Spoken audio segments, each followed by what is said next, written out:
అని చాలామంది అడుగుతుంటారు, ఏమయ్యా నువ్వు క్రైస్తవుడివే ఎందుకయ్యో? నా ఇష్టం అది. నేను స్వేచ్ఛ కలిగిన వాడిని. నాకు క్రైస్తవ్యంలో క్రీస్తుల సుగుణాలు కనబడ్డాయి. ఆయన ద్వారా మాత్రమే రక్షణ ఉందని నేను బలంగా నమ్ముతున్నాను. ఆయన పరిశుద్ధుడు, పవిత్రుడు కనుక ఆయనే నన్ను నిత్య జీవానికి చేర్చగలడని విశ్వసించాను. కనుక నేను చావు వరకు క్రీస్తులోనే ఉండాలని డిసైడ్ అయిపోయాను.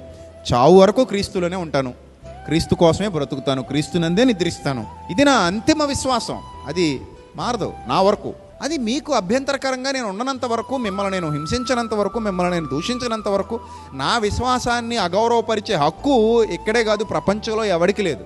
నేను ధైర్యంగా చెప్తాను, నేను క్రైస్తవుని, ఆమె క్రిస్టియన్. క్రీస్తులోనే మృతి చెందాలన్నది నా ఆలోచన. నేను ఎంతకాలం ఈ భూమి మీద దేవుడు నాకు ఆయుష్ ఇచ్చాడో నాకు తెలియదు. బ్రతికినంతకాలం నేను క్రీస్తులోనే బ్రతుకుతాను. క్రీస్తు కోసమే చనిపోతాను. క్రీస్తు మార్గంలోనే మరణిస్తాను. ఆ వాక్యానుసారంగా నేను సమాధి చేయబడాలన్నది నా ఆలోచన. అంతే. అది మాత్రమే నేను కోరుకుంటున్నది. అది తప్ప ఇంక వేరే ఆలోచన నాకు లేదు. నా ఆలోచనను ఎవడు తప్పు పట్టడానికి సరిపోడు. అది నా ఇష్టం.